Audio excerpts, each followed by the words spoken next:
મારે હું કંઈ કરતો જ નથી, કરવાનું તો મારા પરમાત્માને છે, પરમાત્મા કરે, હું બસ એ જે મારા પરમાત્મા કરે છે એને હું જોઈ રહ્યો, હું કરતા નથી, હું કાંઈ કરતો નથી. અહમ ન કુર્યાત, એટલું જે વિચારે, હું નથી કરતો, હું કાંઈ નથી કરતો, એટલું જ વિચારે. અહમ ન કુર્યાત જેવું વિચારે.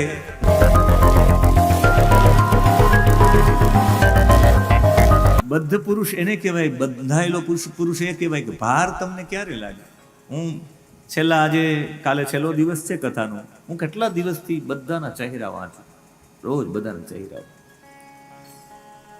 એમાં છેલ્લે એક બેન બેસે છે, એક પાછળ બેસે છે, આ તરફ ભાઈઓ બેસે છે, એના પ્રફુલ્લિત ચહેરાઓ જોયું, એટલા બધા એ રાજી હોય. એ મુક્ત પુરુષના લક્ષણ છે.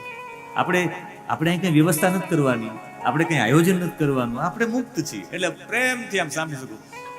વરસાદ બીજું કંઈ આવે તો એ તો સંદીપભાઈ ઉભા થાય, બધું છે એટલે.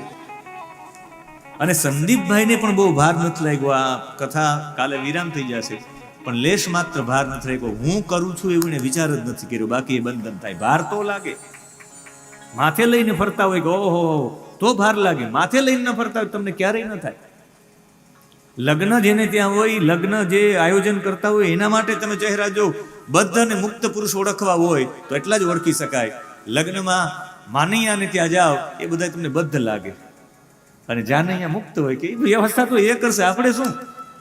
એમ જે જગતમાં મારે હું કંઈ કરતો જ નથી, કરવાનું તો મારા પરમાત્માને છે, પરમાત્મા કરે, હું બસ એ જે મારા પરમાત્મા કરે છે એને હું જોઈ રહ્યો, હું કરતા નથી, હું કાંઈ કરતો નથી. અહમ ન કુર્યાત, એટલું જે વિચારે, હું નથી કરતો, હું કાંઈ નથી કરતો, એટલું જ વિચારે. અહમ ન કુર્યાત જેવું વિચારે, હું નથી કરતો એટલે મારો પરમાત્મા કરે છે, એવો જે વિચાર રાખે એ ભક્ત છે, એ મુક્ત ભક્ત છે. અને અજ્ઞાની વ્યક્તિ કે હું કરતા છું, મેં આને આમ છેતરી લીધો, મેં આમ કરી લીધું, મેં આની પાસે આમ કરી લીધું, એવું માને એટલે છેતરપિંડી આપણા શાસ્ત્રોમાં સૌથી મોટો દોષ છે. કોઈની છલ કરો કોઈ સાથે, એ છલમાં સૌથી વધારે તમારી અંદરનો બદ્ધ ભાવ થાય, અને બદ્ધ ભાવ થાય ત્યારે તમારે આવા બધા દુઃખ ભોગવવા પડે. જે પોતાની જાતને બહુ બુદ્ધિશાળી માનતો હોય ને એની પ્રજા નબળી થાય. જે પોતાની જાતને વધારે પડતો બુદ્ધિશાળી માનતો હોય કે હું આમ, એને એવા ભાર્યા એવા પત્ની મળે અસતીમ. જે પોતાની જાતને વધારે પડતો બુદ્ધિશાળી માનતો હોય એને ઘેરે જ ગાયો દોવા ન દેતી હોય. બાકી તો કે આ ભગવાનનું છે ને બધું આમ કરે. હમણાં અમારા વિસ્તારમાં એક મહાત્માએ 1 કરોડના યજ્ઞની જાહેરાત કરી, 108 કુંડી, અને એક તો હાવ ફકડ સાધુ.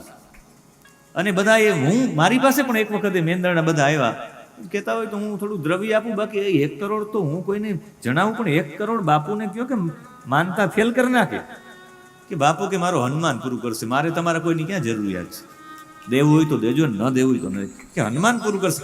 યજ્ઞ ચાલુ થઈ ગયો, બ્રાહ્મણોને બધાને બોલાવ્યા, બધી આખી વ્યવસ્થા તો 20 લાખ જ હતા, પણ યજ્ઞ પૂરો ન થયો ત્યાં સુધીમાં 1 કરોડ થઈ ગયા. કારણ કે હું નથી કરતો, અહમ ન કુર્યાત, ખાલી એટલું જ વિચાર્યું એને કે હું નથી કરતો, હનુમાનજી કરે, લાજ તારી જશે. અને એવો જેને વિચાર કર્યો એટલે આ બધા દુઃખની હારમાળા એને ભોગવવી પડે છે. જે બદ્ધ છે, મુક્ત રહેવા વાળા એટલું કરો કે મારા ઠાકોરજી કરે, મારા ઠાકોરજી કરે. અમે ઘણા બધા વર્ષો પહેલા ગોરડિયા સાહેબ કરીને એક ડોક્ટર છે અમેરિકાના, એ ગોરડિયા સાહેબના એકના એક દીકરા દિવંગત થઈ ગયા. અને એ દિવંગત થઈ ગયા પછી એને વિચાર્યું એ ત્યાંનું બધું સર્વિસ છોડીને અમદાવાદ આવ્યા. સોલા ભાગવત વિદ્યાપીઠમાં ગુરુજનોને મળ્યા. એ લોકોએ કહ્યું શું કરવું, કે તમે બદ્રીનાથમાં એક ભાગવતજીનું પારાયણ કરાવો, ટોટલી ગુજરાતની પાઠશાળાના વિદ્યાર્થીને બોલાવો. ત્યારે હું 10મા ધોરણમાં ભણતો. આશીષભાઈ એમની પાઠશાળાથી, હું મારી પાઠશાળા બેટ દ્વારિકા પાઠશાળામાંથી અમે 350 જેટલા વિદ્યાર્થીઓને લઈ ગયા.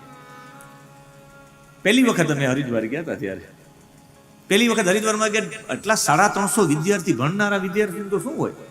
બારી પાસે મારી સીટ માટે દોડીને બધા ટ્રેનમાં ચડી ગયા. ટ્રેનમાં ચડી ગયા, કોની ક્યાં ટિકિટ કંઈ ખબર જ નહીં, કે અમારા ગુરુજી પાસે ટિકિટ છે, ને બધા બેસી ગયા. વિદ્યાર્થી ટ્રેન ઉપર નીચે ઉતરે તો પણ જ્યાં પાણીપુરી હોય, કંઈ નાસ્તો હોય ત્યાં દોડીને પહોંચી જાય. ગોરડિયા સાહેબે માણસો રાખ્યા હતા કે પૈસા બધાને આપી દેવાના, જ્યાં કોઈ દોડીને જાય તો કોઈની રેકડી તોડ નાખે, પછાડ દે. ગોરડિયા સાહેબ બધાને પૈસા ચૂકવી દે. અને ગોરડિયા સાહેબને કોઈ પૂછે કે સાહેબ આ કંઈ થયું, કે બધું ઠાકોરજી કરનારા છે, બધું ઠાકોરજી કરે, બધા ઠાકોરજી કરે. પછી અમે બદ્રીનાથ ગયા.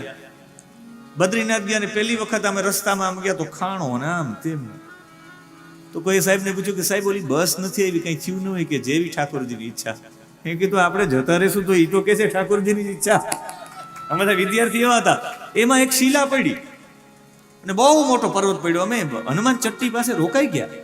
2 દિવસ સુધી હનુમાન ચટ્ટી થી આગળ અમને જમવાનું ન મળ્યું, કાંઈ ન મળ્યું. બિસ્કિટ એને પહેલેથી આખી બસમાં બિસ્કિટો ભરી દીધા. પણ બિસ્કિટ પણ 2 દિવસથી પછી થાકી જવાય ને. આપણે કે જે બોરડે સાહેબ જમવાની વ્યવસ્થા નથી, કે જેવી ઠાકોરજીની ઈચ્છા. એને લેશ માત્ર પણ ભાર નહીં, સેજ પણ એને ચિંતા ન કરી. એટલા બધા અમને સંકટો આવ્યા, પણ એના ચહેરા ઉપર લેશ માત્ર પણ ફિકર નહોતી. કારણ કે વિચારતા અહમ ન કરતા રહા, હું એનો કરતા જ નથી. અહમ ન કુર્યાદ, અહમ ન કુર્યાદ, હું કરતો નથી, હું કરતો નથી.